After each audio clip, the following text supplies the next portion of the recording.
the beach. That's right. Well, this is a new policy from the White House, and some say that Congress is actually going to demand an explanation about this, why things are shutting down there, and where is the transparency? Well, Catherine Herridge is streaming to us live from Guantanamo Bay to tell us all the latest. Good morning, Catherine.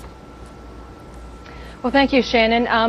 The way it used to be here at Guantanamo Bay is that when we traveled for the military commission hearings, if we had an open day like today when no hearings were scheduled, they would take us to the detention camps that are about a 20 or 30-minute drive from where I'm standing right now. But that is no longer the case. The access really shut down pretty rapidly after an incident in late May when we went to the detention camps and the Chinese Muslims, the Uyghurs, staged a protest. You may remember they held up signs on these government-issued art pads that compared America to Hitler and also questioned whether the president was a communist or a Democrat because they had still not been released.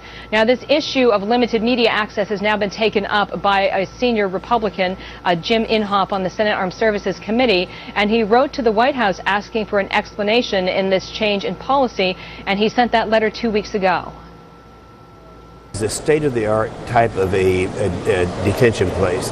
It's something that it can't be replicated anywhere else, and I don't think that this president just has this obsession to close it and bring those terrorists somewhere in the United States. And I don't think that they want people to know how well that place is managed.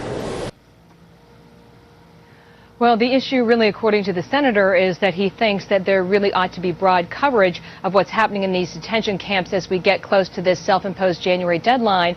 And I spoke to the senator's office this morning, and they told me that they have yet to have a response from the White House to that letter that was sent, Shannon.